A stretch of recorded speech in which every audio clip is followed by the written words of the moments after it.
Welcome to this deep dive. Today we're tackling a really big one, air pollution. It affects, well, everyone. It really does. Yeah. We've got a source here that sort of explores the causes, the effects, and importantly, some potential solutions. Yeah, exactly. We're going to follow one person's experience to really understand the impact, and then we'll kind of unpack some key concepts and actions around cleaner air. Mm-hmm. The mission really is just to pull out the most important insights for you, make them clear and actionable if possible. Okay, so let's start with that personal story. Our source introduces someone named Amina. That's right, Amina. Yeah. She grew up in a city with pretty significant pollution problems, and she developed asthma. And doctors actually linked it directly to the air quality. Yes, directly. It really underscores the immediate health consequences of breathing polluted air. It's not just some vague environmental issue. No, it hits home. It's personal. And interestingly, what happened when she moved? Well, that's a key part of the story.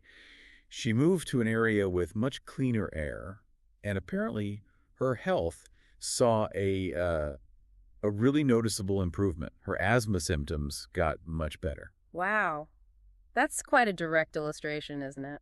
It absolutely is. And what's also fascinating is how that personal experience then sort of spurred her into action. How so? What did she start doing?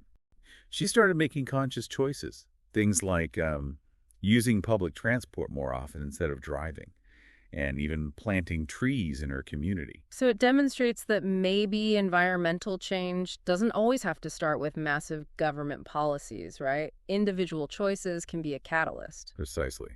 It shows that, while the problem is huge, individual actions can be a starting point. They can matter. It's easy to feel a bit powerless with something like air pollution, so that's actually quite encouraging. Yeah, I think so too. Now, the source also helps us talk about this. It brings up some useful language. Let's maybe break down a few phrasal verbs first, like breathe in. Right. Breathe in. Simple, but powerful in this context. We breathe in harmful particles every single day. It emphasizes that constant, unavoidable exposure for many people. Okay, and what about breakdown? That one highlights the persistence of the problem. Some pollutants, they don't just disappear. They can take years, even decades, to actually break down in the environment. So the effects linger. That's sobering. And the third one mentioned is cut back on. Yes, cut back on. Hmm? This points towards solutions, specifically reducing something. The example given is that cities really need to cut back on industrial emissions. Makes sense. Reducing the source. Okay, so those are phrasal verbs. What about collocations? Words that often go together. Fine dust is mentioned. Ah, yes, fine dust. This refers to those really, really tiny particulate matter. PM 2.5 is often the term used scientifically. They're dangerous because they're so small they can get deep into your lungs and even into your bloodstream. Right, not just like regular dust you sweep up. Much more insidious. Exactly. Hmm. Then there's the Air Quality Index, or AQI. That's the number we sometimes see on weather reports, right? Like a score. Pretty much. It's a standardized way to report how clean or polluted the air is, and what kind of health effects you might experience. It makes the invisible visible in a way. Useful tool. Okay, another one. Fossil fuel combustion. Yeah, a big one. Basically burning coal, oil, and gas. For power plants, for vehicles, for industry. It's a major, major source of many harmful air pollutants. And that directly leads to the last collocation mentioned, respiratory diseases. Correct. Things like asthma, bronchitis, emphysema, and other illnesses that affect our lungs and breathing. There's a strong link between exposure to air pollution, especially from fossil fuel combustion and fine dust, and the prevalence of these diseases. So these terms really help us understand and discuss the different facets of the problem. Definitely. Having the right vocabulary is important. The source also flags a couple of common mistakes people make when talking about this in English, like saying dangerous for healthy. Right. It should be dangerous for our health. Health is the noun we need there, referring to the state of being well. Healthy is the adjective, describing something that possesses health. Got it. So air pollution is dangerous for our health. Simple fix. And the other one? Using can't to see, people sometimes add an extra to after modal verbs like can or can't. Ah, right. It should just be the base verb. So we can't see polluted air. Exactly. We can't see it, but that doesn't mean it isn't harmful.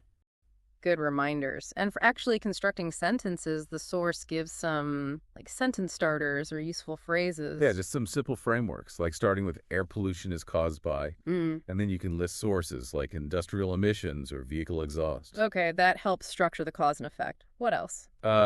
Suggesting solutions. One solution is to use more public transportation.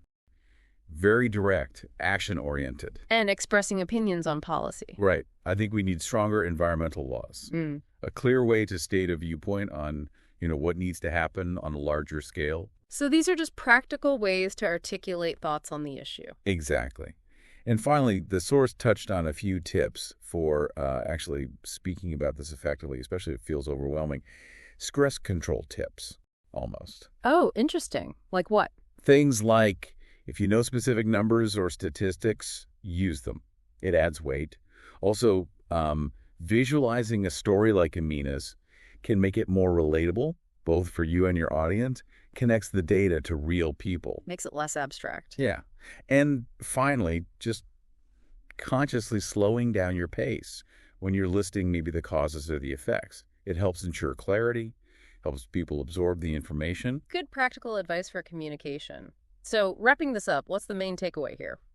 I think the core message is that air pollution is, without doubt, a serious global threat. We saw through Amina's story, it has very real, very personal health consequences. But importantly, it's not hopeless. The source emphasizes that both individual actions, like Amina's choices, and collective efforts, like stronger regulations, can genuinely make a difference. Absolutely. And there's value even in just discussing it. As the source notes, talking about these global issues demonstrates awareness. It shows responsibility. Using your voice is part of the solution, too. That's a powerful reminder. Okay, so to leave everyone with something to think about, consider the air quality where you are right now. Is there maybe one small change, just one thing you could potentially do today that might contribute even slightly to cleaner air in your own community? Could be walking instead of driving for a short trip, supporting businesses with green practices, or even just learning more about local air quality issues. Every little bit can add up. Food for thought. Well, thank you for joining us for this deep dive. Always a pleasure. Until next time.